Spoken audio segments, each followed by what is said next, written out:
نحمده ونصلي على رسوله الكريم اما بعد فاعوذ بالله من الشيطان الرجيم بسم الله الرحمن الرحيم رب اشرح لي صدري ويسر لي امري واحلل عقدة من لساني يفقهوا قولي۔ سبق نمبر 267 آیت نمبر 1 سے 10 تک، لیسن نمبر 267 آیت نمبر 1 to 10، سورۃ الحجرات۔ بسم اللہ الرحمن الرحیم۔ سورۃ الحجرات مدنی سورت ہے، اسے سورۃ الاخلاق بھی کہا جاتا ہے۔ بنیادی طور پر اس میں نبی صلی اللہ علیہ وسلم کا ادب، تعظیم، احترام اور اس کے علاوہ دیگر آداب معاشرت سکھائے گئے ہیں۔ 2 رکوع ہیں، 18 آیات ہیں، 335 کلمات ہیں اور 1476 حروف ہیں۔ قرآن پاک کے اس حصے سے مفصل صورتیں شروع ہو رہی ہیں، یعنی ایک طرح سے قرآن مجید کے اختتام کی طرف ہم بڑھ رہے ہیں، اور اس میں سورۃ الحجرات سے سورۃ نازعات تک کی صورتیں طوال مفصل کہلاتی ہیں، یعنی طویل مفصلات، اور ان کا فجر کی نماز میں پڑھنا مسنون ہے۔ سورۃ عبسہ سے الشمس تک اوساط مفصل ہیں، اور سورۃ الضحیٰ سے الناس تک قصار مفصل، یعنی چھوٹی صورتیں۔ اوساط مفصل جو ہیں یہ ظہر اور عشاء میں، اور قصار مفصل مغرب میں پڑھنا مسنون ہے۔ تو سورۃ الحجرات سے اب جو صورتیں شروع ہو رہی ہیں یہ بہت طویل صورتیں نہیں ہیں۔ سورۃ الفتح کے اختتام پر صحابہ کرام کی خصوصیات کا ذکر کیا گیا، اور ان خصوصیات میں ان کا کردار نمایاں کیا گیا کہ وہ کیسے لوگ ہیں۔ رحماء بینہم، کہ ان کے باہمی تعلقات رحمت، شفقت، محبت اور خیر خواہی پر مبنی ہیں۔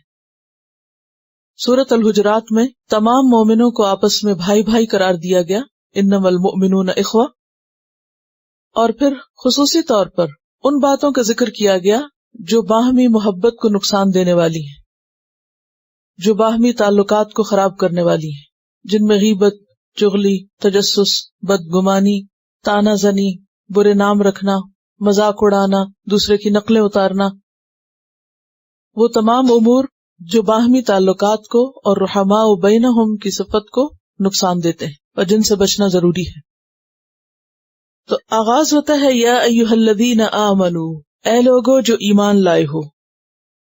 سورت کا آغاز ہی بہت پاورفل ہے، بہت مؤثر ہے، براہ راست اہل ایمان کو خطاب ہے، اے ایمان والو۔ اور ایسا خطاب کب کیا جاتا ہے؟ جب وہ احکامات سنانا مقصود ہوں جو ایمان کا تقاضا ہے، جو ایمان کا حصہ ہے، جن پر عمل نہایت ضروری ہے، اور جن پر عمل نہ کرنا ایمان میں نقص کا باعث بنتا ہے، ایمان کمزور کرتا ہے۔ یا ایھا الذین آمنوا، اے لوگو جو ایمان لائے ہو۔ لا تقدموا، نہ تم آگے بڑھو۔ قدم یقدم، تقدیم قدم سے ہے، آگے بڑھنا۔ قدم ہوتا کس لیے؟ چلنے کے لیے، اور چل کے انسان آگے جاتا ہے۔ لا تقدموا، تم آگے نہ بڑھو، پہل نہ کرو، پیش قدمی نہ کرو، تو پھر کیا کرو؟ پیچھے رہو، فالو کرو، اتباع کرو۔ کس کے آگے نہ بڑھو؟ بین یدی اللہ ورسولہ، اللہ اور اس کے رسول کے سامنے۔ بین یدی کا معنی ہوتا ہے سامنے، ید کہتے ہیں نا ہاتھ کو، اور یدین 2 ہاتھ، تو 2 ہاتھوں کے درمیان جو چیز ہوتی ہے وہ سامنے ہوتی ہے۔ تو یہاں اس کا لفظی معنی نہیں لیا جاتا، بلکہ اس سے مراد لی جاتی ہے کہ 2 ہاتھوں کے درمیان یعنی سامنے، اور سامنے جو چیز ہوتی ہے وہ آگے ہوتی ہے۔ تو لا تقدموا بین یدی اللہ ورسولہ، اللہ اور اس کے رسول کے آگے نہ جاؤ، آگے نہ بڑھو، بلکہ کیا کرو؟ ان کا اتباع کرو، ان کی بات مانو۔ عربی میں جب کوئی شخص اپنے امام کے حکم کے بغیر خود ہی امر و نہی کا نفاذ شروع کر دے، یعنی حکم ملنے سے پہلے یا حکم کے موجود ہونے کے باوجود اپنی مرضی شروع کر دے، تو اس کو کہا جاتا ہے فلان یقدم بین یدی امامہ۔ فلان یقدم، فلاں آگے بڑھتا ہے بین یدی امامہ، اپنے امام کے، یعنی اپنے لیڈر یا اپنے رہنما یا امام سے آگے بڑھتا ہے۔ آگے بڑھتا ہے یعنی اپنی مرضی کرتا ہے، ان کی بات نہیں مانتا، ان کی نہیں سنتا بلکہ جو اپنے دل میں ہے وہ کرتا ہے. تو اللہ اور رسول سے آگے بڑھنے کا مطلب کیا ہے؟ اللہ رسول کی بات نہ ماننا اور اس کے مقابلے میں اپنی مرضی کرنا، یا اپنی رائے کو، اپنی خواہش کو، اپنی مرضی کو ان کے حکم پر مقدم کرنا، اللہ رسول کی باتوں کو پیچھے چھوڑ دینا، اگنور کر دینا یا فالو نہ کرنا. ابن عباس کہتے ہیں کہ لا تقولوا خلاف الکتاب والسنتی، کتاب اور سنت کے خلاف نہ کہو، یعنی جہاں اللہ کا حکم آ جائے اور جہاں اس کے رسول کا، پھر وہ مان جاؤ، اس کے خلاف بات نہ کرو. اگر اللہ تعالیٰ کوئی کام کرنے کا حکم دیتا ہے تو کیا کرو؟ کر لو. یہ نہ کہو یہ تو میں نہیں کر سکتا، یا یہ تو میں نہیں کروں گا، یا یہ تو نہیں ہو سکتا. اسی طرح یہاں اللہ سبحانہ وتعالیٰ نے اپنے ساتھ رسول کا ذکر بھی کیا ہے کہ جس طرح قرآن کا حکم ہے اسی طرح حدیث کا معاملہ بھی ہے، نبی صلی اللہ علیہ وسلم کی بات بھی ہے کہ اس کے خلاف نہ کرو. جہاں وہ حکم دیں اس کو مانو، ان کی اطاعت کرو، ان کا اتباع کرو، ان کی پیروی کرو. تو اللہ اور رسول کا حکم مل کر کیا بنتا ہے؟ دین. تو مراد اس سے کیا ہوئی کہ دین کے معاملات میں اپنی مرضی نہ کرو، اپنے طور پہ فیصلہ نہ کرو، اپنی سمجھ اور اپنی رائے کو ترجیح نہ دو، بلکہ ہر معاملے میں اللہ اور اس کے رسول کے فیصلے کو، اس کے حکم کو اوپر رکھو، ٹاپ پر رکھو، اسی کو اہمیت دو. خواہ کسی معاملے میں جھگڑا ہو جائے یا پھر کوئی حکم ویسے ہی سامنے آ جائے، جہاں اختلاف ہو تو وہاں بھی کیا حکم دیا گیا؟ وَمَا اخْتَلَفْتُمْ فِيهِ مِنْ شَيْءٍ فَحُكْمُهُ إِلَى اللَّهِ. اور اسی طرح وَلَا يُشْرِكُ فِي حُكْمِهِ أَحَدًا إِنَّ هَذَا الْقُرْآنَ يَهْدِي لِلَّتِي هِيَ أَقْوَمُ. سب سے درست بات ہے قرآن کی، کیونکہ اللہ کا حکم کہاں سے پتہ چلتا ہے؟ قرآن سے پتہ چلتا ہے. اسی طرح نبی صلی اللہ علیہ وسلم کی بات بھی جہاں آئے، کیونکہ ان کا بھی ذکر ساتھ ہے، تو اس کے مقابلے میں بھی ہم کسی امام کا قول، کسی بزرگ کی رائے، کسی سائنٹسٹ کا قول یا اس کی تحقیق، یا کسی فلاسفر یا کسی حکیم اور فقیہ، کسی کی بات کو بھی وہاں اہمیت اور فوقیت نہیں دی جائے گی. وہاں کس چیز کو لیا جائے گا؟ اللہ کے رسول صلی اللہ علیہ وسلم کی بات کو. یعنی جہاں پر اللہ رسول کی بات آ جائے اس کے بعد باقی باتیں سب نیچے، بعد میں پھر دیکھا جائے گا. اور اس کی تفصیل آپ کتاب اتباع سنہ میں پڑھ بھی چکے ہیں. بہت سی آیات اور احادیث اور اقوال صحابہ اور خود علماء کے اپنے اقوال موجود ہیں کہ جب اللہ کے رسول صلی اللہ علیہ وسلم کی صحیح بات سامنے آ جائے تو ہماری بات کو دیوار پہ دے مارو. کوئی بھی متقی اور پرہیزگار عالم یہ کہہ ہی نہیں سکتا اور مطالبہ کر ہی نہیں سکتا کہ وہ اپنی بات کو اللہ رسول کی بات کے آگے رکھے لوگوں کے. ہاں اگر انہیں وہ بات پہنچی نہ ہو کہ ان کو قرآن کی وہ آیت یاد نہ رہی یا کوئی حدیث ان تک پہنچی ہی نہیں اور انہوں نے کوئی فیصلہ دے دیا، تو اس کے بعد جب کبھی قرآن اور سنت کی کوئی بات بعد کے لوگوں کے سامنے آئے تو امام کے قول کو ایک طرف رکھ دیا جائے. اس معاملے میں آپ دیکھیں کہ اگر فقہ کی کتابیں پڑھیں تو بعض اوقات آپ کو یہ تک ملے گا کہ اس معاملے میں امام احمد بن حنبل کے 4 اقوال ہیں اور چاروں میں فرق ہے. وائی؟ کیونکہ انسان تھے نا، علم کے ابتدائی دور میں ایک بات کہی اور علم مزید حاصل کیا تو رائے میں تبدیلی آئی، دوسرا قول. کچھ اور عرصے کے بعد ایک اور بات پتہ چلی تو تیسرا قول اور چوتھا قول. تو علماء تو وقت کے ساتھ ساتھ علم میں گہرائی حاصل کرتے ہیں، اور جو متقی عالم ہوتے ہیں وہ کبھی بھی اللہ رسول کی بات کو دیکھ کر اپنی رائے پہ نہیں اڑتے، اصرار نہیں کرتے. وہ کیا کہتے ہیں کہ ہمیں نہیں پتا، سبحانک لا علم لنا الا ما علمتنا، ہمیں نہیں معلوم تھا، اب معلوم ہو گیا، اب ہم اس کو چھوڑ دیتے. اور انہیں کبھی بھی اس میں آر نہیں ہوئی کہ اچھا کوئی کہے گا کہ پہلے تو تم نے یہ کہا تھا اور اب تم یہ کہہ رہے ہو، تو انسان تعویلیں پیش کرے. ہاں پہلے میں جانتا نہیں تھا، اب مجھے معلوم ہو گیا. اور یہ صرف امام احمد بن حنبل نہیں، باقی علماء کی کتابیں بھی آپ پڑھیں، اس میں آپ کو یہ سب چیزیں ملیں گی. تو ایسے میں پھر اصل بات کیا ہے؟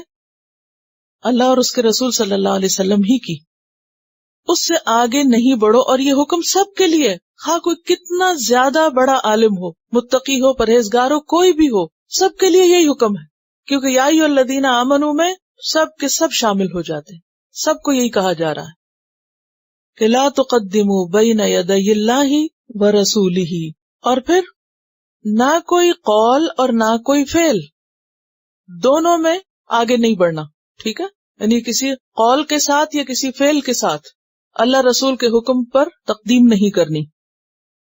مثلاً قول کی مثال کیا ہے؟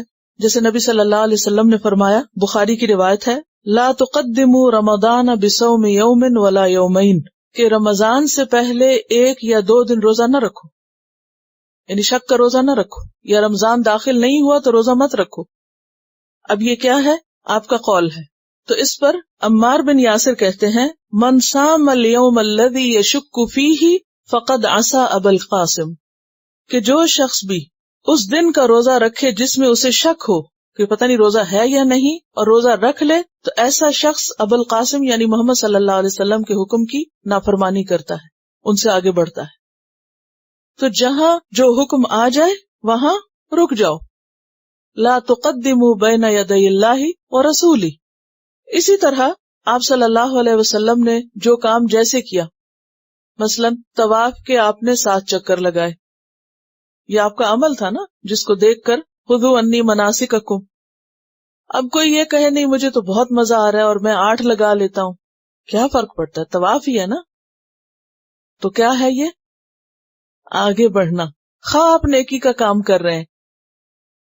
مثلاً وضو میں اگر 3 دفعہ میکسیمم دھونا ہے تو کوئی کہے نہیں میں زیادہ اچھی طرح صاف ہونا چاہتا ہوں، چمکنا چاہتا ہوں، لہذا میں 5 دفعہ دھوؤں گا، تو یہ کیا ہے؟ عمل میں آگے بڑھنا۔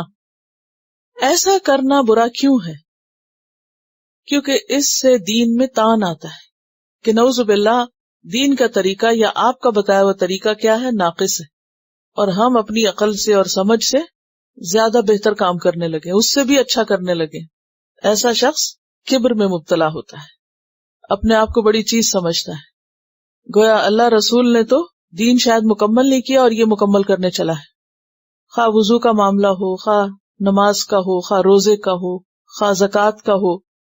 زکوٰۃ میں بعض اوقات ہم ایکسٹرا منی دے دیتے ہیں تو وہ صدقے کی نیت سے دیتے ہیں کہ کوئی کمی بیشی ہو جائے، لیکن وہ اس لیے نہیں کہ آپ نے 2.5% کہی ہے تو ہم 3% دیں گے، ہم تو زکوٰۃ 10% دیں گے، زیادہ ثواب کمانا چاہتے ہیں، نہیں، الٹا گناہ ہوگا۔ زکوٰۃ تو اتنی ہوگی جتنی پرسکرائبڈ ہے، ہاں اس سے زیادہ تم جو دے سکتے ہو دو، وہ نفل صدقات ہوں گے، فرض نہیں۔ تو دین کا کوئی بھی حکم ہو، خواہ عبادات کا معاملہ ہو یا دیگر معاملات ہوں، ان میں جہاں لکیر کھینچ دی گئی وہیں رک جاؤ، اس سے آگے نہ جاؤ۔ اسی طرح بدعت کی قسم کے جتنے بھی کام ہیں وہ بھی اسی میں آتے ہیں۔ بدعت کیا ہے؟ دین میں نئی بات نکالنا، نئی باتیں ایجاد کرنا۔ مثلاً کوئی مثال، مثلاً کوئی شخص فوت ہو جائے تو اس کے فوت ہونے پر لوگوں کو باقاعدہ دعوت دے کر قرآن پڑھانے کے لیے بٹھانا، یا کسی مولوی صاحب کو ہائر کرنا یا کوئی اور ایسا کام کرنا، اور اس کو ضروری سمجھنا اور اس کو نیکی سمجھنا، یہ کیا ہے دراصل؟ نہ تو اللہ نے کہیں حکم دیا قرآن مجید میں اس کا، نہ نبی صلی اللہ علیہ وسلم نے ایسا کوئی کام کیا، تو پھر تمہیں کہاں سے سوجا؟ تم نے اس کو نیکی کیسے قرار دیا؟ تم نے اس کو دین کا حصہ کہاں سے بنا لیا؟ کیا دلیل ہے؟ کوئی بھی نہیں۔ کیا اللہ کے رسول صلی اللہ علیہ وسلم بھول گئے تھے ایسا کرنا؟ انہیں یاد نہیں رہا تھا کہ یہ بھی ایک کرنے کا کام ہے اور لازمی کرنے کا ہے اور انتہائی پابندی کے ساتھ کرنے کا ہے، کیونکہ ہم نے تو اس کو فرض کے درجے میں رکھا ہوا نا، کہ ادھر وفات ہو اور ادھر ایسا کرنا فرض ہے، اور اگر کوئی نہ کرے تو وہ تو گویا وہ تو دین میں ہی نہیں ہے، وہ تو بے دین ہے، کیونکہ ایسے لوگوں کو لوگ دین سے خارج قرار دیتے ہیں۔ تو ویسے تو قرآن پڑھنا کہیں بھی منع نہیں ہے، اگر آپ کو عادت ہے تو آپ بے شک فوت ہو جائے تو آپ فالتو باتیں کرنے کی بجائے اپنی روٹین میں قرآن پڑھتے رہیں، یا غم ہے، تکلیف ہے تو انسان اس صورت میں اپنے ڈپریشن کو دور کرنے کے لیے بھلے پڑھے، لیکن اسے ایک ریچول کے طور پر دین کا حصہ بنا کے خاص طور پر اس وقت پڑھنا اور آگے پیچھے کبھی نہ پڑھنا، یہ پھر بدعت ہو جاتا ہے۔ تو بدعات جو ہیں ان کی بہت ساری اقسام ہیں، لیکن اصولی طور پر 3 باتیں سمجھ لیجیے: عقیدے میں بدعت، اقوال میں بدعت، افعال میں بدعت۔ عقیدے میں بدعت کیا ہوتی ہے؟ کہ اللہ سبحانہ وتعالیٰ کی جو صفات ہیں ان میں تمثیل یا تعطیل اختیار کرنا۔ اب 2 لفظ میں اس لیے بول رہی ہوں کہ بات مختصر ہوگی تو آپ کو یاد بھی رہے گی۔ تمثیل کیا ہے؟ کہ اللہ تعالیٰ کو مخلوق سے مثال دینا. مثلاً قرآن پاک میں آتا ہے لیس کمثلہ شیء، اس جیسی کوئی چیز ہے ہی نہیں. اب اگر کوئی کہے کہ اچھا اللہ تعالیٰ کا چہرہ نعوذ باللہ چاند جیسا، تو یہ کیا ہے؟ تمثیل. کہ اللہ کی ذات کو، یہ صفات کو آپ نے کیا کیا؟ مثال سے سمجھایا اور براہ راست مثال دے دی. اللہ کے ہاتھ اس جیسے کہ کسی کو نہیں خبر، کیونکہ کسی نے دیکھا ہی نہیں. تو ایسی بات کرنا جو ہے وہ درست نہیں. یا اللہ تعالیٰ کے کسی کام کو بندوں کے کسی کام سے مثال دینا. اور تعطیل کیا ہوتا ہے؟ کسی چیز کو معطل کر دینا. مثلاً قرآن پاک میں آتا ہے بل یداہ مبسوطتان، اللہ کے دونوں ہاتھ پھیلے ہوئے. اب اگر کوئی کہے کہ ہاتھ سے مراد یہاں اللہ کے ہاتھ نہیں ہے بلکہ اس سے مراد اس کا فضل ہے، تو یہ کیا کیا آپ نے؟ جو چیز اللہ نے خود اپنے لیے بتائی اس کو آپ نے نکال دیا. تو ہم اس میں نہ تو تعویل کر سکتے ہیں اور نہ ہی اس کو مائنس کر سکتے ہیں کہ یہ کہنا کہ نہیں اللہ کے ہاتھ ہے ہی نہیں. نہیں، جب اللہ نے خود فرمایا تو ہمارا کیا یقین اور ایمان ہونا چاہیے، جو اس نے کہا ہے وہ حق ہے. اب اگر کوئی پوچھے کیسے، تو یہ نہیں ہمیں معلوم. اقوال میں بدعت کیا ہوتی ہے؟ کوئی مثال؟ خود ساختہ وظیفے ایسے بتانا کہ جس پر خود سے حکم بھی لگا دینا کہ یہ چیز اتنی دفعہ پڑھو تو یہ کام ضرور ہو جائے گا. 41 دفعہ سورۃ الحشر پتہ نہیں 41 دن پڑھو تو یہ ایسے ہو جائے گا. یعنی دین کو ایک طرح سے طلسم بنا دیا. جیسے کوئی میجیشنز ہوتے ہیں نا، تو وہ مختلف قسم کے اذکار یا ورد جو ہیں وہ جپتے رہتے ہیں کہ 40 دفعہ یہ پڑھو یا 40,000 دفعہ یہ پڑھو تو پھر ایسا ہو جائے گا تو ویسا ہو جائے گا. اس طرح کی چیزیں کسی کو خود سے گھڑ کے بتانا. آپ پر وحی نازل ہوئی ہے، آپ کو کہاں سے پتا چلا ہے کہ یہ چیز اتنی دفعہ کرنے سے یہ ہو جاتا ہے؟ کس نے کہا ہے؟ کہاں سے پتا چلا ہے؟ ہاں، یہ الگ بات ہے کہ قرآن میں مختلف دعائیں ہیں، مختلف صورتیں ہیں، مختلف آیات آپ پڑھتے ہیں تو اس کو پڑھ کے آپ کے دل کو ایک سکون اور ایک اطمینان ہوتا ہے. اس کا معنی آپ بار بار دہراتے ہیں تو تکرار. نبی صلی اللہ علیہ وسلم نے خود بعض اوقات ایک آیت کو کئی دفعہ پڑھا ہے. مثلا ان تعذبہم فانہم عبادک، ساری رات گزر گئی اسی کو پڑھتے پڑھتے. اس طرح تو پڑھا ہے، لیکن یہ خود سے ایک دکان ڈال کے بیٹھ جانا اور یہ کہنا کہ یہ چیز اتنی دفعہ پڑھو گے تو یہ ہو جائے گا، یہ جو اگلا جملہ ہے نا یہ ہو جائے گا، کس نے غیب کا علم آپ کو دیا کہ ہو جائے گا؟ اس کا نقصان کیا ہوتا ہے؟ بعض اوقات ایمان چلا جاتا ہے، کیونکہ بعض لوگوں کو ایسا وظیفہ بتائیں اور وہ نہ ہو تو پھر وہ کیا کہتے ہیں؟ قرآن جھوٹا، نعوذ باللہ، میں نے تو یہ کیا تھا ہوا ہی نہیں. بھی کس نے کہا تھا؟ اللہ نے تو نہیں کہا کہ میں یہ اس لیے اتار رہا ہوں فلاں چیز کہ تم اتنی دفعہ پڑھو تو تمہارا یہ کام ہو جائے گا. ٹھیک ہے، ذکر آپ کرتے رہیں، قرآن شفا ہے، کہیں سے بھی آپ پڑھیں، جتنا چاہیں پڑھیں، لیکن اس پر کوئی حکم لگانا کہ یہ کرنے سے یہ ہوگا، یہ پھر کس میں شامل ہو جاتا ہے؟ اللہ رسول سے آگے بڑھنے میں. انہوں نے نہیں بتایا، ہم خود بتا رہے ہیں. پھر اسی طرح افعال میں ایسے کام کرنا، ایسی چیزیں کرنا اللہ رسول نے کی نہیں. مثلا نبی صلی اللہ علیہ وسلم نے خانہ کعبہ کا طواف تو کیا ہے لیکن اس کے غلاف کے ساتھ نہیں لٹکے آپ. بہت سے لوگ طواف کے ساتھ ساتھ فرض سمجھتے ہیں کہ کعبہ کے غلاف کو چمٹ جائیں، اور کئی تو کاٹتے بھی ہیں. اب تو انہوں نے اچھا علاج کیا، اتنا اونچا باندھ دیا کہ ہاتھ بھی نہیں پہنچتا پھر جب بہت رش ہوتا ہے. یعنی لوگ باقاعدہ اس کے ٹکڑے چراتے، یہ چرانا ہی ہے نا. یہ بتا رہی ہیں کہ بعض لوگ اس کے دھاگے نکال کے لاتے ہیں اور کوئی مرتا تو آنکھوں پہ رکھ کے دفناتے ہیں، چوری کا مال ساتھ. یعنی سوچے نا، جو چیز آپ نے بغیر اجازت کے لی، چاہے وہ اللہ کے گھر سے لیں تو چوری شمار ہوگی. بہرحال جب ہم اللہ رسول کے بتائے ہوئے طریقوں پہ رکتے نہیں تو پھر تو کوئی حد ہی نہیں نا، جتنا مرضی آپ آگے نکل جائیں. تو کیا حکم ہے؟ یا ایھا الذین آمنوا لا تقدموا، آگے نہ جاؤ، آگے مت بڑھو، بین یدی اللہ ورسولہ واتقوا اللہ، اور اللہ سے ڈرو. اس معاملے میں اللہ سے ڈرو، کیونکہ جب تک تقوی نہیں ہوگا تو معاملات کی اصلاح نہیں ہوگی. ان اللہ سمیع علیم، بے شک اللہ سننے والا بھی ہے، جاننے والا بھی ہے. وہ سنتا بھی ہے، جانتا بھی. کیا سنتا ہے؟ اگر تم کوئی ایسی باتیں کرتے ہو، اور کیا جانتا ہے؟ اگر تم کوئی ایسا عمل کرتے ہو جو اللہ رسول کے حکم کے، ان کے عمل کے آگے جا رہا ہو. تو یہ کوئی معمولی بات نہیں ہے. آگے جانے میں اللہ سبحانہ وتعالیٰ کے تو فزیکلی آگے جانے کی کوئی سوال ہی پیدا نہیں ہوتا، لیکن صحابہ کرام کے لیے یہ ایک حکم ہے کہ اگر وہ اللہ کے رسول صلی اللہ علیہ وسلم کے ساتھ جا رہے ہوں تو ان سے آگے چال میں بھی نہ نکلیں، یا آپ امامت کرا رہے ہوں تو نماز میں بھی سر پہلے نہ اٹھائیں یا رکوع میں پہلے نہ جائیں، یعنی فزیکلی بھی، سوچ میں بھی، قول میں، عمل میں، کسی بھی طرح، کیونکہ ہمیں کیا حکم ہے؟ اتباع کا، فالو کرنے کا، پیروی کرنے کا، نہ کہ ان کو لیڈ کرنے کا اور ان کو راہ دکھانے کا۔ پھر فرمایا یا ایھا الذین آمنو، اے لوگو جو ایمان لائے ہو، لا ترفعوا اصواتکم، نہ تم بلند کرو اپنی آوازوں کو۔ ترفعوا کا لفظ کس سے ہے؟ رفع سے۔ اصوات صوت کی جمع ہے۔ اپنی آوازوں کو بلند نہ کرو، کس سے؟ فوق صوت النبی، نبی صلی اللہ علیہ وسلم کی آواز سے، آپ کی آواز سے اونچا نہ کرو۔ صحابہ کرام کو خاص طور پر یہاں خطاب کیا جا رہا ہے کہ جب تم نبی صلی اللہ علیہ وسلم کی مجلس میں ہو تو جس والیوم میں یا جس طریقے پر آپ بول رہے ہوں، اپنی آواز کا والیوم اس سے کم رکھو، لو رکھو، آہستہ رکھو۔ کیوں؟ ادب کا تقاضا ہے یہ کہ آپ کی آواز سے ان کے ساتھیوں کی آواز اونچی نہ جائے۔ لا ترفعوا اصواتکم فوق صوت النبی ولا تجہروا لہ بالقول، اور نہ تم بلند کرو اس کے لیے یعنی نبی صلی اللہ علیہ وسلم کے لیے، بالقول بات کے ساتھ، یعنی آپ کو پکارنے کے لیے، بلانے کے لیے اونچی آواز یا بہت ظاہر آواز نہ نکالو۔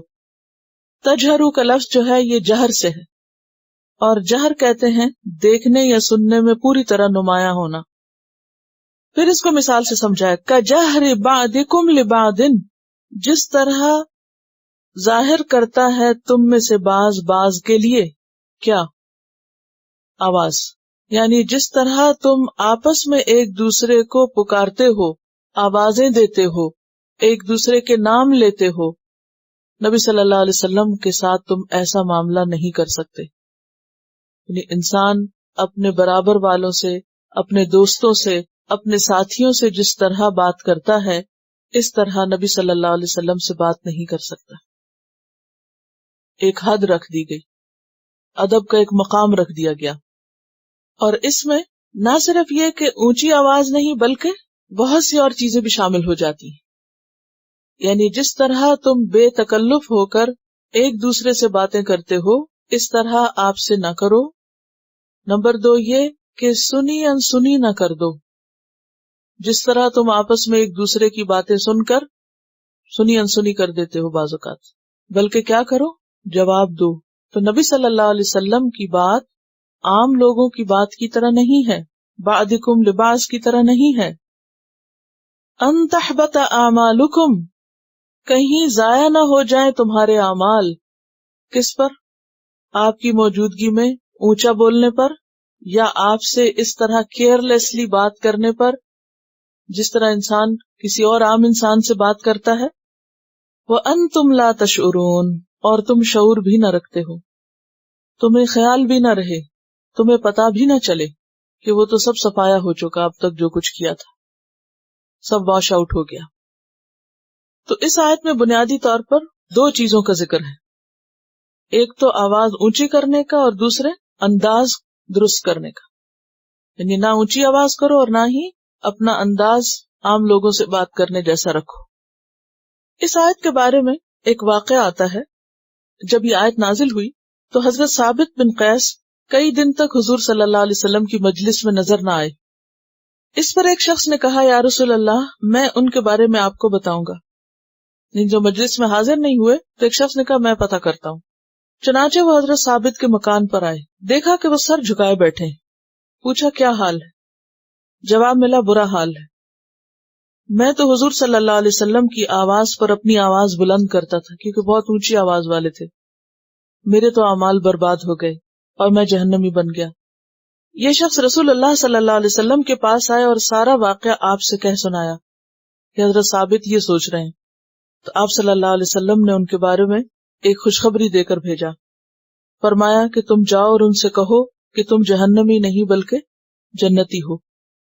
اور ایک اور روایت میں آتا ہے کہ کیا تم یہ نہیں چاہتے کہ تم شہید ہو اور جنت میں داخل ہو، اور کہا جاتا ہے کہ بعد میں یہ شہید ہوئے تھے۔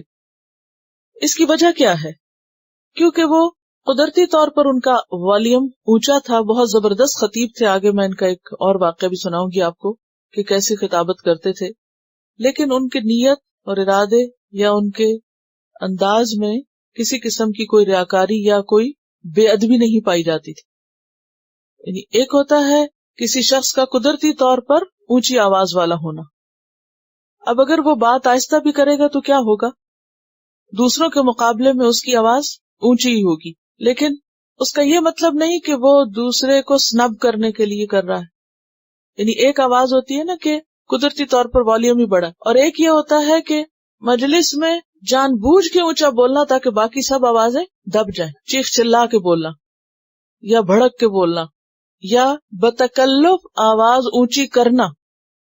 یعنی ویسے عام حالات میں انسان نارمل بولتا رہے اور اس وقت تاکہ دوسرا خاموش ہو جائے یا دوسرا چھوٹا ہو جائے اس کے مقابلے میں خوب زور سے بولنا، یہ مراد ہے.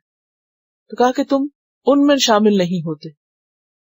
لیکن اس کے باوجود ہم دیکھتے ہیں کہ باقی صحابہ کرام کا طرز عمل کیا تھا کہ اس آیت کے نازل ہونے کے بعد حضرت ابوبکر صدیق رضی اللہ تعالیٰ عنہ آپ کے سامنے اور زیادہ آہستہ بولنے لگے تھے.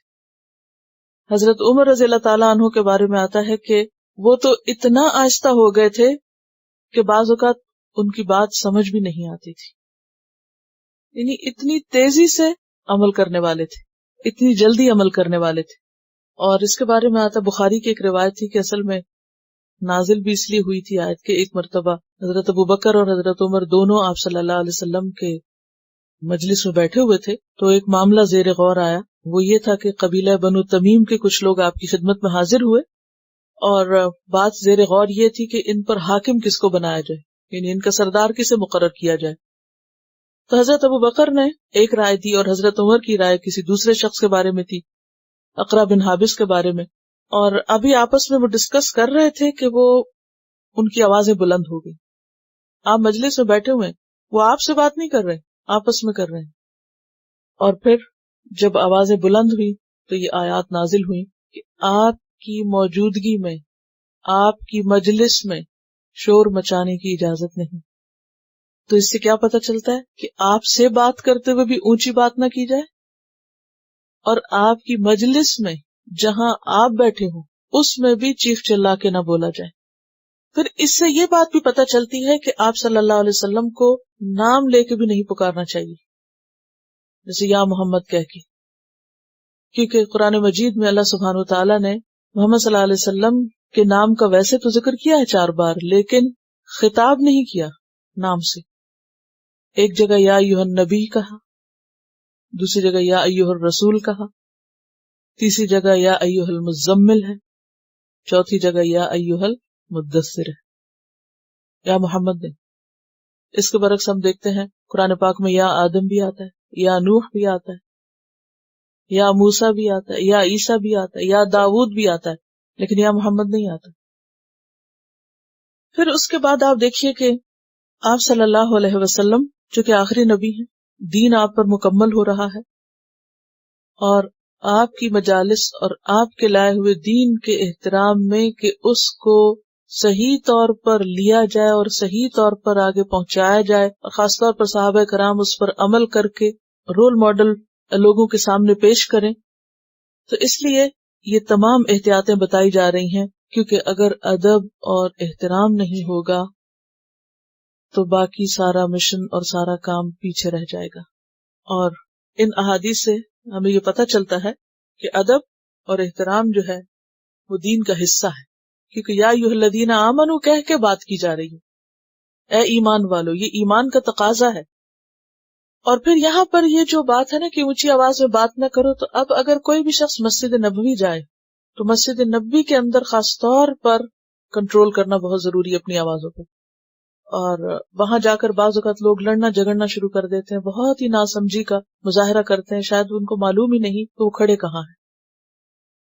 تو مثلا بعض اوقات ایک دوسرے کو آوازیں دینے شروع کر دیں گے مسجد میں، کیونکہ وہ رش ہوتا ہے، آہستہ آواز سنی نہیں جاتی، تو پھر وہ دور بیٹھے، او فلاں ادھر آ جاؤ اور ادھر چلے جاؤ اور ایسا کر لو اور ویسا کر لو، یا ہنسنا شروع کر دے، بعض اوقات رونے میں آوازیں نکالنے لگیں گے. تو یہ سب ادب اور احترام کے خلاف ہے.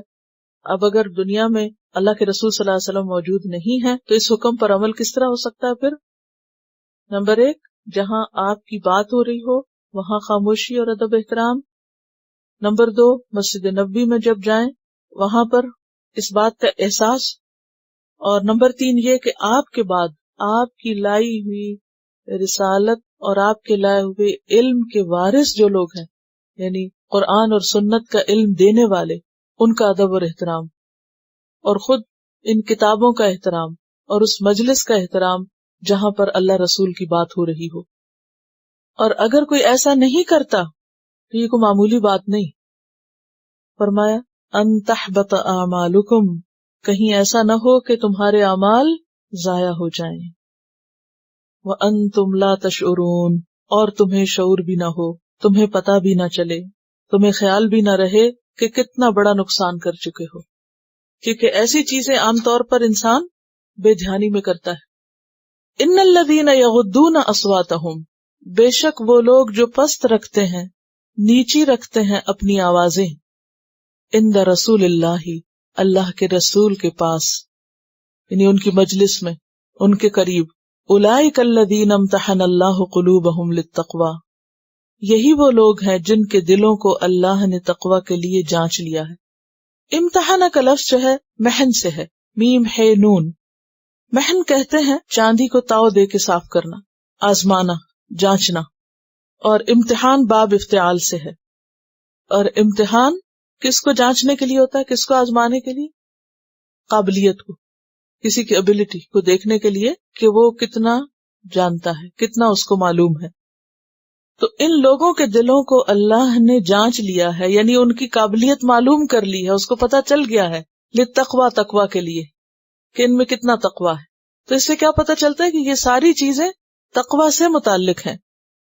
اور تقوی کہاں ہوتا ہے؟ دل میں۔ اور امتحان کا لفظ جو ہے اس کا معنی چمڑے کو کھلا کرنا بھی ہوتا ہے، کھلا کرنا۔ تو مراد اس سے کیا ہوئی اگر یہ معنی ہو تو، کہ اللہ نے ان کے دلوں کو یعنی کھلا کر دیا ہے، بڑا کر دیا ہے تقوی کے لیے۔ اور عمومی معنی کیا کیا گیا ہے اس کا؟ خالص کر لیا ہے، کیونکہ چاندی کو جب آگ میں تپا کے اس کا میل کچیل نکالا جاتا ہے تو اس کے لیے امتحان کا لفظ آتا ہے۔ تو امتحان قلوبہم، یعنی ان کے دلوں کو اللہ نے صاف کر لیا، خالص کر لیا ہے تقوی کے لیے۔ اور جب دل میں تقوی آ جاتا ہے تو پھر کیا ہوتا ہے؟ پھر سارے معاملات آسان ہو جاتے ہیں، کیونکہ اصل ادب اور احترام زبان کا نہیں ہوتا، خالی زبانی احترام منافقت ہے، اصل احترام اور ادب دل میں ہوتا ہے۔ تو وہ لوگ جو اپنی آوازیں پست رکھتے ہیں رسول اللہ کے پاس صلی اللہ علیہ وسلم، یعنی ان کی مجلس میں شور نہیں مچاتے، اونچا نہیں بولتے، یہی وہ لوگ ہیں جن کے دلوں کو اللہ نے تقوی کے لیے مخصوص کر دیا، جانچ لیا۔ لہم مغفرتن، ان کے لیے بخشش ہے، واجر عظیم، اور اجر ہے بہت بڑا، عظیم اجر ہے۔ کس بات پر اجر بتایا جا رہا ہے؟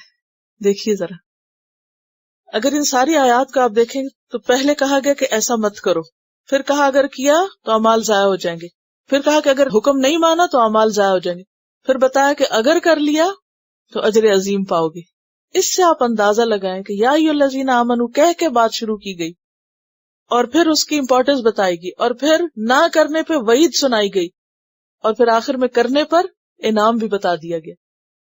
تو جس میں تینوں چیزیں پائی جائیں، ایمان کا واسطہ بھی ہو، کام کرنے پر اجر بھی ہو، اور نہ کرنے پر سزا بھی بتائی گئی ہو، تو وہ چیز کتنی اہم ہو سکتی ہے۔ اس کے برعکس ان الذین ینادونک، بے شک وہ لوگ جو آپ کو پکارتے ہیں، آوازیں دیتے ہیں ندا سے، من وراء الحجرات، حجروں کے باہر سے۔ حجرات جو ہے یہ حجرہ کی جمع ہے، جیسے ظلمات کس کی جمع ہے؟ ظلمت کی۔ غرفات غرفہ کی، یہ قرآن میں آ چکے ہیں۔ حجرات کے پیچھے سے یعنی باہر سے۔ حجرات سے مراد ازواج مطہرات کے حجرات ہیں۔ آپ صلی اللہ علیہ وسلم کی تمام ازواج کے الگ الگ حجرے تھے، یعنی ایک طرح سے الگ الگ گھر تھے۔ ابن سعد نے روایت کی ہے کہ یہ حجرات کھجور کی شاخوں سے بنے ہوئے تھے، اور ان کے دروازوں پر موٹے سیاہ اون کے پردے پڑے ہوئے تھے۔ امام بخاری ادب المفرد میں لکھتے ہیں کہ میں نے ان حجرات کی زیارت کی ہے، یعنی امام بخاری کے دور تک یہ حجرے موجود تھے۔ میرا گمان یہ ہے کہ حجرے کے دروازے سے مسقف بیت تک 6-7 ہاتھ ہوگا اور 10 ہاتھ چھت کی اونچائی، اور بیت یعنی کمرہ 10 ہاتھ اور چھت کی اونچائی 7-8 ہاتھ ہوگی. کتنا ہوگا؟ چھوٹے چھوٹے کمرے تھے، بہت بڑے بڑے لگژریس گھر نہیں تھے بلکہ چھوٹے چھوٹے حجرے تھے. یہ حجرات امہات المومنین ولید بن عبد الملک کی حکومت میں ان کے حکم سے مسجد نبوی میں شامل کر دیے گئے تھے، اور جس دن یہ کمرے مسجد نبوی میں شامل تھے اس روز مدینہ والوں پر گریہ و بکا طاری تھی. ان کے لیے بہت بھاری دن تھا کہ ازواج مطہرات کے یہ گھر جو ہیں اب اس کے بعد کسی کو نہیں دیکھیں گے. وہ ایک نشانی ہوتی ہے، یہ بھی ایک طرح سے ان کی محبت کی علامت تھی کہ یہ تھا حضرت عائشہ کا حجرہ اور یہ تھا فلاں زوجہ کا، اور یہ اب بھی آپ جاتے ہیں تو آپ کی نگاہیں ڈھونڈتی ہیں نا کہ کون کہاں رہتا ہوگا، کتنا وہ دل میں ایک خیال آتا ہے نا. بہرحال ان الذین ینادونک من وراء الحجرات، وہ لوگ جو حجرات کے باہر سے آپ کو آوازیں دیتے ہیں، اکثرہم لا یعقلون، ان میں سے اکثر عقل نہیں رکھتے. یعنی باہر سے کھڑے ہو کر زور زور سے پکارنا، کیونکہ دروازہ لکڑی کا تو نہیں تھا نا، موٹے اون کے پردے، تو اس پر نوک تو نہیں کرتے تھے، تو چیخ چلا کے بلاتے تھے. اصل میں یہاں بھی ایک خاص واقعے کا ذکر ہے کہ یہ آیات کب نازل ہوئی. کہا یہ جاتا ہے کہ بنو تمیم کا ایک وفد جو 70-80 لوگوں پہ مشتمل تھا مدینہ میں آیا. ان میں زبرقان بن بدر اور عطارد بن حاجب اور قیس بن عاصم جیسے لوگ موجود تھے. دوپہر کا وقت تھا، آپ قیلولہ فرما رہے تھے. ان لوگوں نے حضور صلی اللہ علیہ وسلم کی آمد تک انتظار کو اپنی شان کے خلاف سمجھا. کچھ لوگ ہوتے ہیں نا، وہ کہتے نہیں میں بہت بولڈ ہوں، میں انتظار نہیں کر سکتا، کوئی میٹنگ میں ہو کہیں بھی ہو دھڑ دھڑ جا کے دروازہ کھٹکھٹائیں گے، کسی چیز کی پرواہ نہیں ہوگی، بس جو انہیں کرنا ہے وہ کرنا ہے، اور اس کو بھی کانفیڈنس سمجھا جاتا ہے. بہرحال انہوں نے بھی اپنی شان کے خلاف سمجھا کہ انتظار کریں، اور انہیں چونکہ یہ نہیں پتا تھا کہ کس حجرے میں ہے، لہٰذا وہ کبھی ایک کے پاس گئے کبھی دوسرے کے پاس. یا محمد اخرج علینا، جو صحابہ کرام تھے وہ آپ کو یا محمد کہہ کے نہیں پکارتے تھے، یا رسول اللہ کہتے تھے، یا نبی اللہ، یا جو بھی ادب احترام سے بات کرتے تھے. لیکن یہ لوگ نام لے کے پکار رہے تھے. آپ صلی اللہ علیہ وسلم تشریف لائے تو بہت شیخی بگاڑتے ہوئے کہا، یا محمد ان مدحنا زین وان شتمنا شین ونحن اکرم العرب. فخر اور تکبر کوٹ کوٹ کے بھرا ہوا تھا ان لوگوں میں دور جاہلیت کے اندر. کہنے لگے کہ یا محمد صلی اللہ علیہ وسلم دیکھو کون ہیں ہم کون آئے ہیں، ہم آپ کو بتاتے ہیں. ان مدحنا زین، اگر ہم کسی کی مدح کریں تو یہ اس کے لیے بہت بڑی بات ہوتی ہے، اس کے لیے زینت کا باعث ہوتی ہے. وَإِن شَتَمْنَا، اور اگر ہم کسی کی برائی بیان کریں شَيْءٌ، تو وہ اس کے لیے بہت معیوب ہو جاتی ہے. وَنَحْنُ أَكْرَمُ الْعَرَبِ، اور ہم عربوں میں سب سے زیادہ عزت والے ہیں. آپ صلی اللہ علیہ وسلم نے فرمایا کذبتم، تم نے جھوٹ کہا. بل مدح اللہ تعالی زین، اللہ کی ہم جو تعریف جو ہے نا وہ زین ہے. وشتمہ شین، اور اس کے خلاف کوئی بات کرے تو یہ معیوب چیز ہے. وَأَكْرَمُ مِنْكُمْ یوسف بن یعقوب بن اسحاق بن ابراہیم، اور تم میں سب سے زیادہ معزز تو یوسف بن یعقوب بن اسحاق بن ابراہیم ہے کہ 4 نسلوں تک نبی ہیں ان کے آبا و اجداد میں. ایک اور موقع پر بھی لوگوں نے جب آپ سے پوچھا کہ سب سے زیادہ عزت والا کون ہے تو آپ نے فرمایا یوسف بن یعقوب بن اسحاق بن ابراہیم، کیونکہ یہ سارے اللہ کے چنے ہوئے پیغمبر تھے جن کی یہ اولاد تھے. پھر کہنے لگے کہ ہم مفاخرت کے لیے آئے ہیں. عربوں کے ہاں یہ یعنی شعر کی اور ایک قسم تھی کہ جس میں وہ تفاخر اپنے بیان کرتے تھے. وہ حج کے موقع پر بھی کیا کرتے، آبا و اجداد کے قصے بیان کے. اس کو مفاخرت کہتے ہیں، یعنی کہ ہم اپنی بڑائیاں بیان کرنے آئے. اب تو کوئی ایسا کہے تو بے وقوف نظر آئے، لیکن یہ ہے کہ ان کے ہاں یہ بہت عزت کی بات تھی. اصل میں ان کے ہاں منافقت نہیں تھی. مکہ میں خاص طور پر جو لوگ تھے یا ایسے قبائل جو اندر تھے وہی باہر تھے. بہرحال اب ہوا یہ کہ آپ صلی اللہ علیہ وسلم نے ان کی بات سنی کہ اچھا سناؤ کیا کہتے ہو. تو ان کا خطیب کھڑا ہوا اور اپنے قبیلے کی تعریف میں زمین و آسمان کے کلابے ملا دیے اور خوب خوب اپنی فصاحت و بلاغت کا اظہار کیا. آپ صلی اللہ علیہ وسلم نے حضرت ثابت بن قیس کو بلایا. یہ کون ہے؟ یہ وہی ہیں جو گھر بیٹھ گئے تھے، کیونکہ یہ جب بولتے تھے تو بہت زبردست طریقے سے بولتے تھے. جب وہ لب کشا ہوئے، یعنی جب انہوں نے بات کی تو ان کے چھکے چھوٹ گئے، چپ کر کے بیٹھ گئے. تو اس سے آپ اندازہ لگائیں کہ ثابت بن قیس کے بولنے کا انداز کیا تھا جس پر وہ پشیمان ہوئے تھے کہ میں تو بہت بولنے والا. اس کے بعد ان کا شاعر زبرقان بن بدر کھڑا ہوا اور اس نے اپنی قوم کے مدح میں قصیدہ پڑھا. تو آپ صلی اللہ علیہ وسلم نے حضرت حسان کو کہا کہ تم ان کا جواب دو. اور جو ہی حضرت حسان نے جواب میں قصیدہ پڑھا تو وہ خاموش ہو گئے. ساری مفاخرت بیٹھ گئی. اگر آپ نے کبھی پنجاب کے گاؤں میں بارات دیکھی، مجھے اس طرح کا کچھ منظر نظر آ رہا ہے کہ 70-80 لوگ آئے ہیں اور وہ ایک بڑھ کے کچھ باتیں کر رہا ہے، دوسرا کچھ. تو اگر آپ نے کبھی ایسا کوئی منظر دیکھا ہو تو لوگ جس طرح شیخیاں بگار رہے ہوتے ہیں تو دیکھنے کا منظر ہوتا ہے، بڑی بڑی پگڑیاں ڈال کے اور ایک خاص انداز میں چل کے. اور یہ کسی قوم کا مذاق اڑانا نہیں، لیکن یہ کہ صرف بات سمجھنے کے لیے کہ آپ اس سین کو ویژولائز کر سکے، کیونکہ انسان جب ریلیٹ کر سکتا ہے تو وہ بات جلدی سمجھ آتی. بہرحال تو یہ چونکہ مفاخرت کے لیے آئے تھے اور بہت شور و غل ہنگامہ کرتے ہوئے، اور انہوں نے آ کر اسی طرح آوازیں لگائیں، تو اللہ سبحانہ وتعالیٰ کو یہ منظر بہت ناپسند ہوا. فرمایا ان الذین ینادونک من وراء الحجرات اکثرهم لا یعقلون، کہ یہ لوگ جو آپ کو کمروں کے پیچھے سے آوازیں دیتے ہیں اور اس طرح پکارتے ہیں، یہ ناسمجھ لوگ ہیں، ان کی اکثریت بے عقل لوگوں کی ہے. وَلَوْ أَنَّهُمْ صَبَرُوا، اور اگر بے شک وہ صبر کرتے، حَتَّى تَخْرُجَ إِلَيْهِمْ، یہاں تک کہ آپ خود ان کے پاس نکل کر آتے، لَكَانَ خَيْرًا لَهُمْ، تو یہ ان کے حق میں بہتر ہوتا. وَاللَّهُ غَفُورٌ الرحیم، اور اللہ غفور الرحیم ہے. یعنی ان کی ناسمجھی پر اگر انہوں نے ایسا کیا، یہ توبہ کر لے تو اللہ تعالیٰ ان کو معاف فرما دے گا. تو اس میں ایک ہوپ ہے کہ اگر کوئی شخص لا علمی کی وجہ سے، جہالت کی وجہ سے، ناسمجھی کی وجہ سے اپنی شان جتانے کے لیے ایسے کوئی کام کرتا بھی رہا ہو تو اس کو کیا کرنا چاہیے؟ پتہ چلے تو ایسی چیزوں سے باز آ جانا چاہیے، ان کو چھوڑ دینا چاہیے. اور جب کوئی شخص کسی غلط کام کو چھوڑ دیتا ہے تو وہ کیسا ہوتا ہے؟ گویا اس نے غلطی کی نہ ہو. اور اسی وجہ سے وہ جو صحیح بخاری کے بھی روایت میں نے آپ کو سنا ہے نا کہ ابن عباس جو تھے وہ جب کسی کے پاس جاتے تھے تو صبر سے انتظار کرتے تھے، آوازیں دے کر اور تنگ کر کے طلب نہیں کرتے تھے. یا ایھا الذین آمنو، اے لوگو جو ایمان لائے ہو، ان جاءکم فاسق، اگر آئے تمہارے پاس کوئی فاسق. فاسق کون ہوتا ہے؟ نافرمان، یعنی جو دین کی حدیں توڑنے والا ہو، بد کردار آدمی. بنبأ، کسی خبر کے ساتھ، اور نبا کون سی خبر ہوتی؟ اہم خبر. فتبینوا، تو تحقیق کر لو، نہ رد کرو نہ قبول کرو، بلکہ کیا کرو؟ انویسٹیگیٹ کرو. بعض اوقات ایسا ہوتا ہے نا، ہم کہتے ہیں وہ تو ہے ہی ایسا، وہ تو ہے ہی جھوٹا، اور وہ سچ بھی بول رہا تو ہم اس کو جھوٹا کہہ کے اس کی بات رد کر دیتے ہیں. تو یہاں جھوٹے ہی کی بات ہو رہی ہے. فاسق سے مراد کوئی بھی ایسا شخص، چاہے وہ مشہور اور جھوٹا، لیکن اگر وہ کوئی بڑی اہم خبر لے کر آیا ہے تو پھر کیا کرو؟ نہ قبول کرو نہ رد کرو، بلکہ تحقیق کر لو، کنفرم کر لو. ان تصیبو، کہیں تم نہ جا پڑو، قومن، ایک ایسی قوم کو، بجہالت، جہالت کے ساتھ، فتصبحوا علی ما فعلتم، تو ہو جاؤ تم اس پر جو تم نے کیا، نادمین، نادم، پشیمان، شرمندہ. ندامت خاص قسم کا غم ہوتا ہے جو انسان کو اپنی غلطی کے بعد لگتا ہے. کوئی بلنڈر کرنے کے بعد جو غم لگتا ہے اس کو ندامت کہتے ہیں.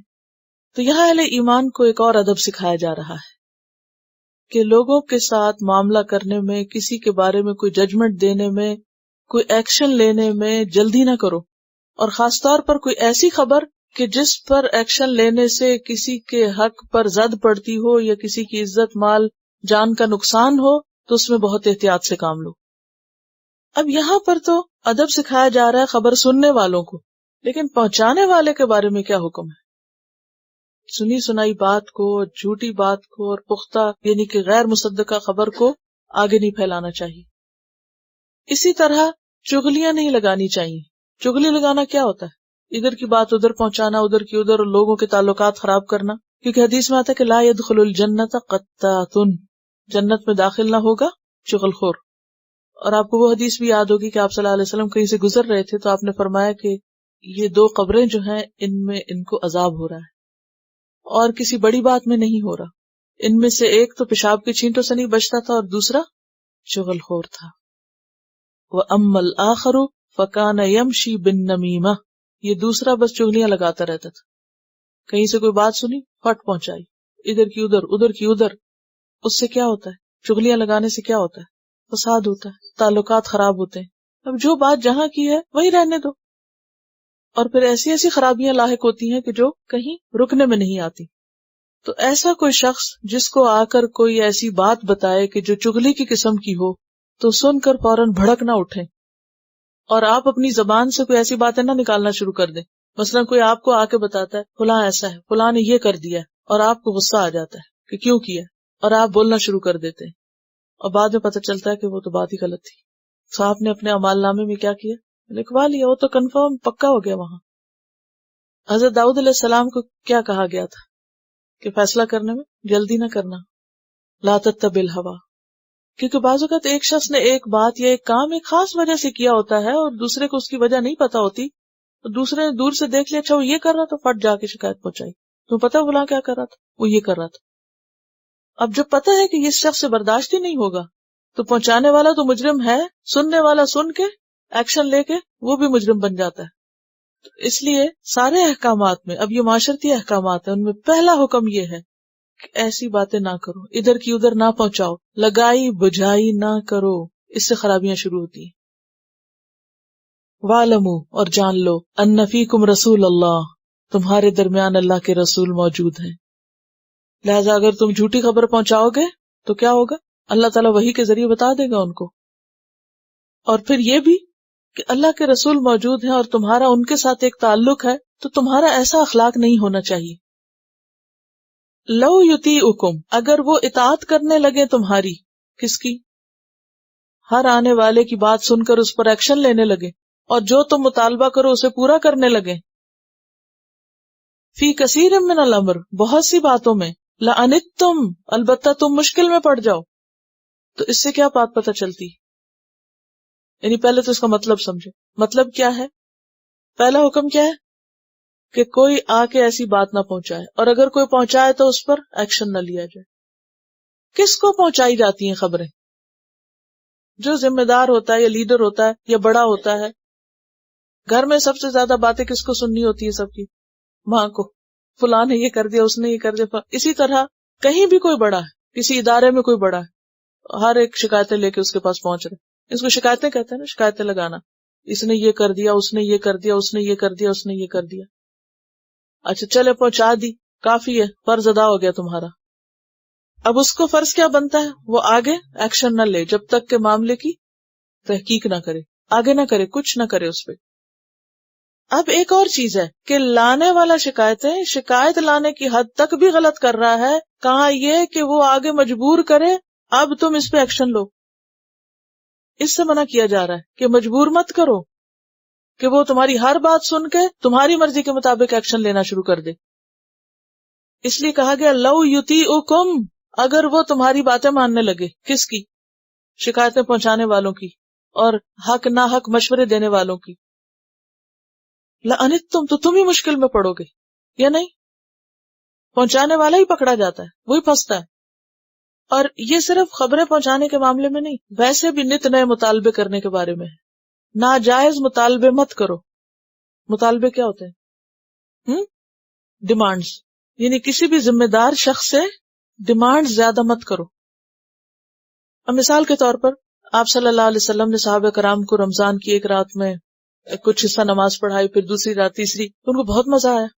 وہ کہنے لگے کہ اللہ کے رسول صلی اللہ علیہ وسلم کتنا اچھا ہو اگر آپ ہمیں باقی رات کا حصہ بھی نماز پڑھا دیں اور بھی نفل پڑھا دیں ہمیں. تو آپ صلی اللہ علیہ وسلم نے کیا فرمایا؟ نہیں پڑھائی. آپ نے فرمایا من قام مع الامام حتی ینصرف کتب لہ قیام لیلۃ، کہ جو شخص امام کے ساتھ نماز پڑھ کے گھر چلا گیا، ساری رات نہ بھی اس نے پڑھی اور نہ ساری رات امام نے پڑھائی، تو اس کو پوری رات کے قیام کا ثواب مل گیا. لیکن آپ نے پوری رات نماز نہیں پڑھائی، مطالبہ نہیں مانا. کیوں؟ لو یطیعکم فی کثیر من الامر لعنتم، اگر وہ تمہاری ہر بات ماننے لگ جائے تو آج تو تم جوش و خروش میں کہہ رہے ہو اور کل تم ہی نہیں آؤ گے. یعنی اگر آپ صلی اللہ علیہ وسلم پڑھاتے اور پھر لوگ تھک جاتے اور پھر اگلے دن آتے ہی نہ اور آپ وہاں بیٹھے ہوتے تو کس قدر غلط بات تھی.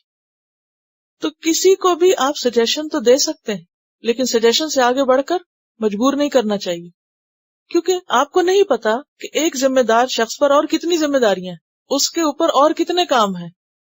ایک چھوٹی سی مثال ہے، آپ چند لوگ میرے ساتھ ہیں اس وقت، اگر آپ میں سے میں ہر ایک کی ہر بات ماننے لگوں، کیونکہ مجھے لوگ آ کے طرح طرح کے مشورے دیتے رہتے ہیں، آپ یہ سبجیکٹ پڑھائیں، دوسرا کہتا ہے آپ بالکل نہ پڑھائیں، آپ ریزلٹ اناؤنس کریں، دوسرا کہتا ہے بالکل نہ کریں، ایک کہتا ہے اس چیز کو یہ کر لیں، دوسرا کہتا ہے نہ یہ نہ کریں. کس کی سنی جائے اور کس کی نہ سنی جائے؟ اور پھر چلے آپ نے مشورہ دے دیا، آپ فارغ ہو گئے، مجبور تو نہ کریں، پیچھے تو نہ پڑیں، کیونکہ بعض چیزیں جو عرصے کے تجربے سے گزری ہیں وہ آپ کے فائدے کے لیے ہیں، اور صرف آج کے نہیں کل کے فائدے کے لیے بھی ہیں. وہ پرووڈ ہیں، ایکسپیرینسڈ ہیں جو آپ کے ساتھ کی جا رہی ہیں.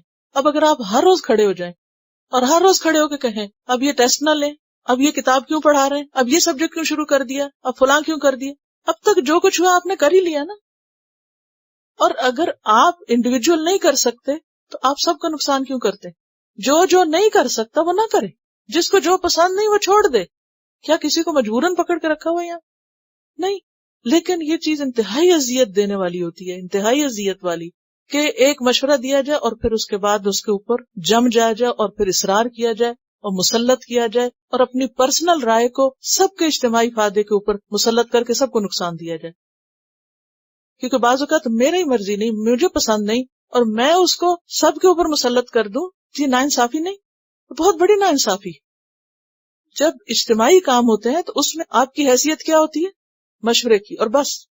اس کے پاس ذمہ داری نہیں. ذمہ داری کس کی ہے؟ جو صاحب اختیار ہے. وہ مانے تو بھی ٹھیک، نہیں مانتا تو بھی ٹھیک. اگر اس نے ناانصافی کی، غلط کیا تو وہ پکڑا جائے گا. آپ نے مشورہ دے دیا، آپ کو فرض پورا ہو گیا. تو یہ جو ڈومینیٹنگ رویے ہوتے ہیں یہ تعلقات کی خرابی کا باعث بنتے ہیں. کسی کی زندگی میں بھی زیادہ مداخلت نہیں کرنی چاہیے، چاہے کوئی پرسنل لائف ہو یا کوئی اجتماعی زندگی ہو.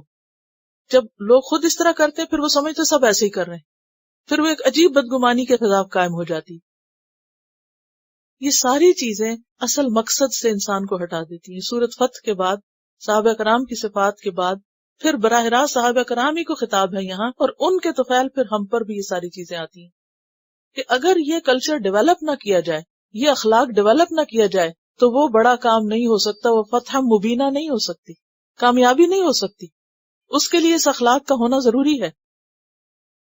لو یطیعکم فی کثیر من الامر، اگر تمہارے بہت سے معاملات میں وہ تمہاری باتیں مانے تو تم ہی مشکل میں پڑ جاؤ گے. اور انتم میں انتا گناہ اور ہلاکت دونوں کے لیے آتا ہے.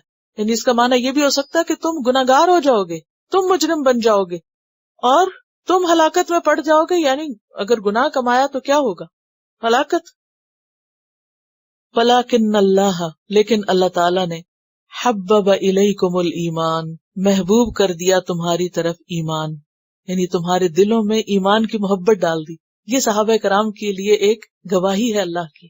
کل بھی اس پہ بات ہوئی تھی نا کہ صحابہ کرام کی زندگی کی خاص خصوصیت کیا تھی کہ ان کے لیے دین ہر چیز سے زیادہ محبوب ہو گیا تھا. ان کو دین کی کامیابی پہ ایسے خوشی ہوتی تھی جیسے کسی کو اپنے بیٹے کی کامیابی پہ ہو، اور ان کو دین کے نقصان پہ ایسا دکھ ہوتا تھا جیسے کسی کو اپنے بیٹے کے نقصان پہ کوئی دکھ ہو. یعنی اپنی اولاد اور جان اور مال سے بڑھ کے اللہ کے دین سے محبت تھی.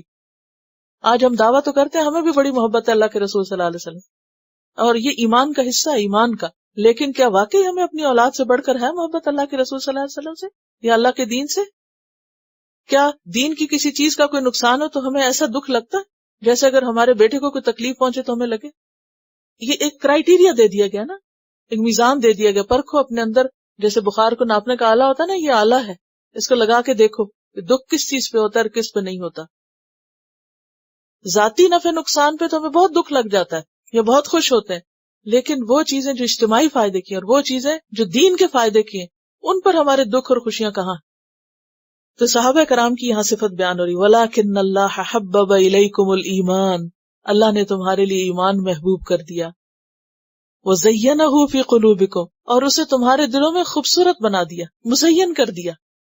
ایک چیز ہوتی ہے پیاری اور پھر یہ کہ وہ خوبصورت بن جائے. اس لیے آپ نے دیکھو کہ جس چیز سے آپ کو محبت ہوتی ہے نا اس کی خرابیاں بھی آپ کو اچھی لگ رہی ہوتی ہیں. کیوں؟ وہ زینت آ جاتی ہے نا، محبوب چیز کے لیے دل میں زینت جم جاتی، تو پھر کیا اس آئینے سے، اس لینس سے آپ دیکھ رہے ہوتے ہیں. وہ سبز لگا تو ہر چیز سبز نظر آئے گی، وہ کالا ہے تو ہر چیز کالی نظر آئے گی، وہ جیسا ہے. تو جب دین کے لیے ہمارے دل میں محبت پیدا ہو جاتی ہے اور وہ سج جاتی ہے تو پھر کیا ہوتا ہے، دین کی چھوٹی بڑی ہر بات ہمیں اچھی ہی لگتی. پھر اللہ اور اس کے رسول صلی اللہ علیہ وسلم کا ہر حکم کیسا لگتا ہے؟ بہت ہی پیارا لگتا ہے.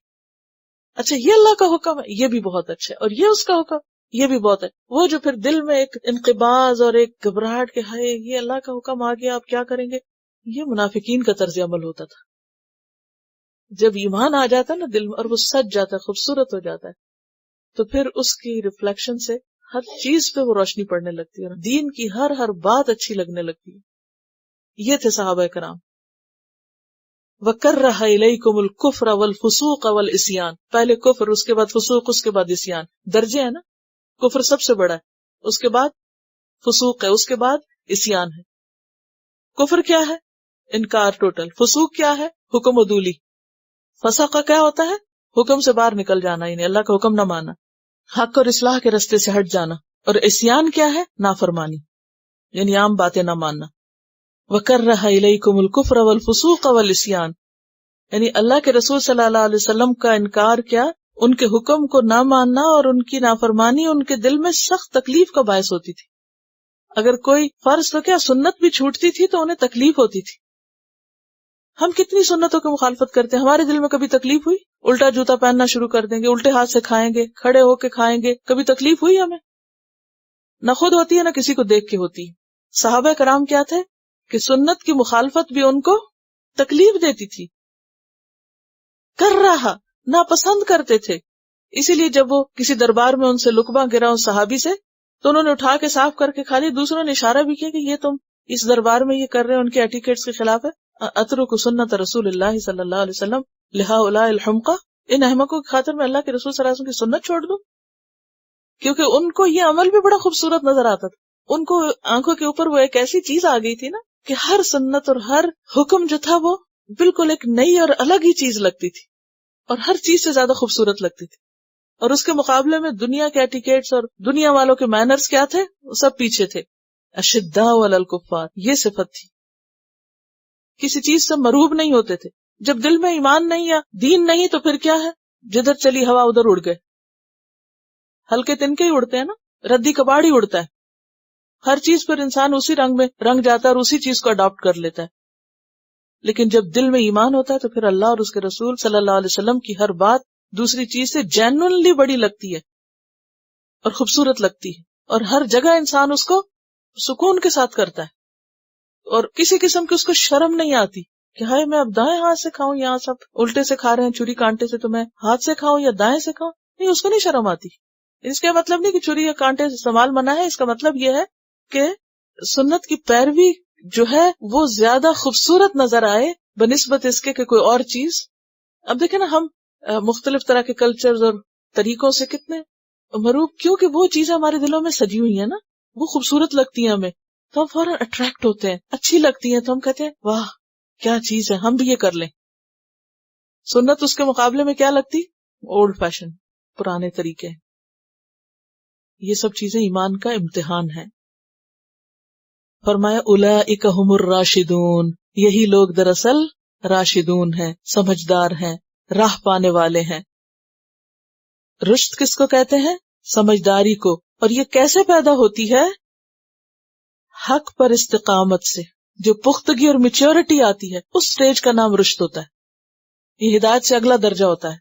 جب ایک انسان ہدایت اختیار کر لیتا ہے اور پھر اس ہدایت پر پکا ہو جاتا ہے تو رشد آ جاتی ہے، وہ جو میچورٹی کا لیول ہوتا ہے اس کی طرف اشارہ ہے۔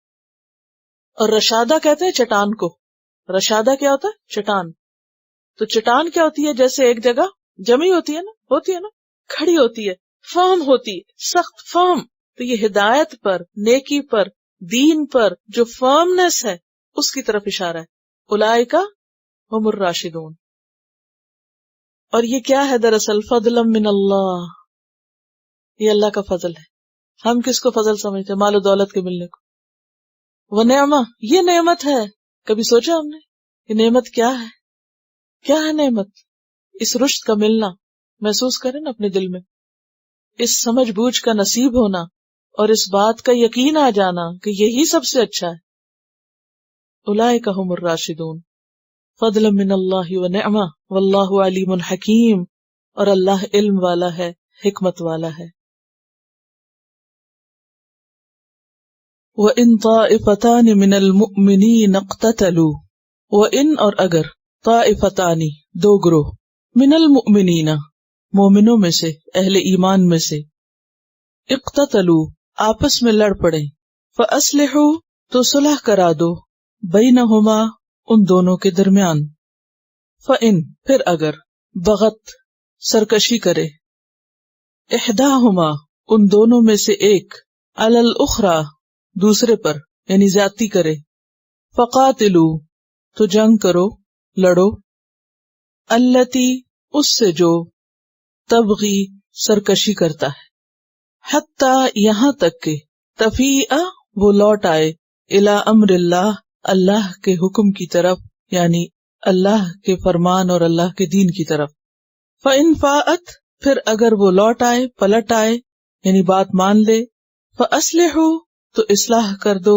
یا صلح کرا دو، بینہما ان دونوں کے درمیان، بالعدل عدل کے ساتھ، واقسطوا اور انصاف کیا کرو، ان اللہ کیونکہ اللہ تعالی یحب المقسطین محبت رکھتا ہے انصاف کرنے والوں سے۔ یہاں پر ایک ایسی صورتحال کا ذکر کیا جا رہا ہے جو مطلوبہ یا پسندیدہ تو نہیں لیکن ممکن ضرور ہے۔ اس کا سبب کچھ بھی ہو سکتا ہے، بعض اوقات کوئی چھوٹی سی بات، چھوٹا سا اختلاف جو بڑھتے بڑھتے ایک جنگ کی شکل اختیار کر جائے، بعض اوقات کوئی بیرونی مداخلت، یعنی ویسے آپس کے تعلقات اچھے ہیں لیکن کوئی غیر ایسی بات کر دے، ایسا خیال ڈال دے کہ جس کی بنا پر لوگوں میں پھوٹ پڑ جائے، مسلمانوں میں باہم اختلاف ہو جائے اور وہ اختلاف لڑائی جھگڑے کی صورت اختیار کر لے۔ اور بعض اوقات ایسا بھی ہوتا ہے کہ دونوں فریق یا دونوں گروہ اپنی اپنی جگہ پر درست ہوتے ہیں لیکن دونوں کے درمیان مس کمیونیکیشن یا بدگمانی کی وجہ سے اختلاف ہو جاتا ہے، اور وہ اختلاف پھر بعض اوقات بہت طول پکڑ جاتا ہے۔ تو جب بھی ایسی کوئی صورت ہو تو یہ صورت پسندیدہ نہیں، ایسی صورت میں انسان کو بالکل غیر جانبدار نہیں ہونا چاہیے یا دو گروہوں کی باہم لڑائی کا تماشا نہیں دیکھنا چاہیے، بلکہ آگے بڑھ کر حالات کو بہتر کرنا چاہیے۔ تو یہاں پر اسی لیے یہ کہا جا رہا ہے کہ اگر دو گروہ آپس میں لڑ پڑیں تو ان کے درمیان صلح کرا دو، اور پھر یہ نہیں کہ تم صلح اس بنیاد پر کراؤ کہ جو تمہارا رشتہ دار ہے یا دوست ہے یا قریبی ہے تم اس کا ساتھ دو، نہیں، بلکہ حکم کیا ہے کہ معاملے کی تحقیق کرو کہ کون زیادتی کر رہا ہے۔ اس لیے فرمایا فَإِن بَغَتْ إِحْدَاهُمَا عَلَى الْأُخْرَى، اگر ایک دوسرے پر زیادتی کر رہا، اور بغت کا لفظ کس سے ہے؟ بغی سے، اور بغی کیا ہوتا ہے؟ سرکشی، اپنے لیے بڑائی چاہنا۔ فَقَاتِلُوا الَّتِي تَبْغِي تو پھر باغی گروہ کے خلاف لڑو، حَتَّى تَفِيَّ إِلَى أَمْرِ اللَّهِ یہاں تک کہ وہ اللہ کے حکم کی طرف لوٹ آئے، یعنی نہ تو ان کو لڑنے کے لیے چھوڑ دو اور نہ ہی کسی جاہلی تعصب کی بنا پر کسی ایک گروہ کا ساتھ دو، بلکہ تحقیق کر کے جو ظلم کر رہا ہے یا زیادتی کر رہا ہے اس کو زیادتی سے روکو، اور پھر کس چیز کی طرف لے آؤ، اور صلح کی بنیاد کیا ہوگی؟ اللہ کا حکم، کیونکہ اہل ایمان کے لیے حکم کیا ہے کہ جہاں تمہارے درمیان اختلاف پیدا ہو، وَمَا اخْتَلَفْتُمْ فِيهِ مِنْ شَيْءٍ فَحُكْمُهُ إِلَى اللَّهِ فَإِنْ فَاءَتْ پھر اگر وہ پلٹ آئے یعنی مان جائے، فَأَصْلِحُوا بَيْنَهُمَا بِالْعَدْلِ تو صلح کراؤ عدل کے ساتھ، وَأَقْسِطُوا اور انصاف سے کام لو، یعنی ہر معاملے میں انصاف، یعنی کسی کے ساتھ بے جا رعایت نہ کی جائے، کسی کی بے جا حمایت نہ کی جائے، بلکہ حمایت اسی کی ہو جس کا حق بنتا ہے۔ پھر فرمایا انما المؤمنون اخوۃ بے شک سارے مومن آپس میں بھائی بھائی ہیں، یعنی دین کا رشتہ خون کے رشتے سے کم نہیں۔ تو یہاں اخوہ پھر دین ایمانی رشتہ ہے، ایمانی اخوت کی بات ہو رہی ہے کہ بے شک سارے مومن آپس میں بھائی بھائی ہیں۔ فَأَصْلِحُوا بَيْنَ أَخَوَيْكُمْ پس صلح کرا دو، درستگی کرا دو، بین اخویکم اپنے دو بھائیوں کے درمیان۔ اخوی کس سے ہے؟ اخ سے تثنیہ، اخوی کیا ہے؟ اصل میں اخوین تھا اور اخوین تثنیہ کا صیغہ ہے، تو یہاں دونوں بھائیوں میں صلح کرا دو، یعنی لڑنے سے پہلے بھی بھائی تھے اور لڑنے کے بعد بھی رہیں گے وہ بھائی ہی، یعنی جب تک وہ دونوں مومن ہیں تو ایمان کا رشتہ تو نہیں ختم ہو سکتا۔ لیکن اگر آپ کسی سے ناراض ہیں اور اس سے قطع کلامی کر لیتے ہیں، بول چال بند کر دیتے ہیں، ملنا جلنا چھوڑ دیتے ہیں، تو بھی ایمان کے رشتے میں یا ایمان کے ناطے میں تعلق تو ہے، وہ کیسے ختم ہو سکتا ہے؟ تو اس تعلق کو پھر خوبصورت تعلق ہونا چاہیے. فَأَصْلِحُوا بَيْنَ أَخَوَيْكُمْ، اب دونوں کو ہی بھائی بتایا گیا، یعنی جو اصلاح کرانے والا ہوگا اس کے لیے یہ بھی بھائی ہے اور وہ بھی بھائی ہے. جب تک یہ اخوت کا جذبہ اس کے دل میں نہیں ہوگا تو وہ اپنی کوشش میں کامیاب نہیں ہو سکتا. اگر آپ ایک کو بھائی سمجھ لیں اور دوسرے کو دشمن سمجھ لیں پھر مشکل ہو جائے گی. تو کیا حکم ہے؟ فَأَصْلِحُوا، یعنی صلح کرانے والوں کو حکم دیا جا رہا ہے کہ تم کیا کرو؟ اصلاح کرو بین اخویکم، اپنے دونوں بھائیوں کے درمیان. یہ بھی اور وہ بھی دونوں ہی بھائی ہیں. واتقوا اللہ، اور اللہ سے ڈرو. لعلکم ترحمون، تاکہ تم رحم کیے جاؤ. کس معاملے میں اللہ سے ڈرو؟ ناانصافی کرنے سے، یا ایک کو مورد الزام ٹھہرانے سے، یا ایک پر زیادتی کرنے سے، یا یہ کہ صلح نہ کرانے کے معاملے میں، یا یہ کہ مسلمانوں کی اخوت کو پامال کرنے میں. لعلکم ترحمون، تاکہ تم پہ رحم کیا جائے. یعنی اللہ کی رحمت کس پر آتی ہے؟ اللہ کی رحمت کہاں آتی ہے؟ جہاں لوگوں کے تعلقات اچھے. امام مالک کے بارے میں آتا ہے کہ وہ اپنے طالب علموں کو جب حدیث سکھانے لگتے تو ان سے پوچھا کرتے تھے کہ کیا تم میں کوئی قاطع الرحم تو نہیں، کوئی ایسا تو نہیں کہ جس نے اپنے رشتہ داروں سے بگاڑی ہوئی ہو، یا اس کے تعلقات اپنے رشتہ داروں سے درست نہ ہوں. وہ پوچھتے تھے کہ کوئی ایسا ہو جو اپنے بہن بھائیوں سے نہ ملتا ہو، یا اپنے والدین سے، یا اپنے بچوں سے، یا کسی اور سے. تو اگر کوئی کہتا کہ ہاں میں ہوں تو وہ کہتے کہ یہاں سے نکل جاؤ. کیوں کہتے تھے؟ کہ ایسے گروہ پہ رحمت نازل نہیں ہوتی، کہ تمہاری وجہ سے ہم بھی رحمت سے محروم نہ ہوں. یعنی اگر میری مجلس میں کوئی ایسا شخص موجود ہے جو قاطع الرحم ہے تو اس پر جو وبال آئے گا اللہ کی طرف سے وہ ہم سب پر نہ آ جائے. کیونکہ رشتہ داریوں کو کاٹنا اور بھی زیادہ برا ہے. یعنی مسلمانوں کے درمیان بھی اتفاق ہونا چاہیے، آپس میں تعلق اچھے ہونے چاہیے، لیکن خاص طور پر خون کے رشتے، کیونکہ اللہ کی رحمت ایسے لوگوں پہ اترتی ہی نہیں، نازل ہی نہیں ہوتی جہاں قاطع الرحم موجود ہو. تلاوت سنی.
Okay. سبحانك اللهم وبحمدك نشهد أن لا إله إلا أنت نستغفرك ونتوب إليك. السلام علیکم ورحمۃ اللہ وبرکاتہ. Quran vocabulary 100%. The best application to understand Quran. Study with flashcards. Word list. Learn 25% of Quran vocabulary in 7 days. Multiple MCQs to practice and test vocabulary. Single choice. Multiple choice. True false. Bookmark difficult words. Study wrongly answer words. Test your skills. 12 essential grammar lessons at Learn Quranic Grammar. You can select number of word to study from bookmarks. Select number of times wrongly answered words for study. Test your skills with multiple choice flashcard, true false, matching words and single choice MCQs. Grammar lessons are available in PDF format. Native Quranic and Urdu fonts. Available at Google Play and Apple App Stores. Download it today to contribute in the Islamic Apps Development Project. Quran vocabulary 100% in Urdu. Visit smartappsweb.com.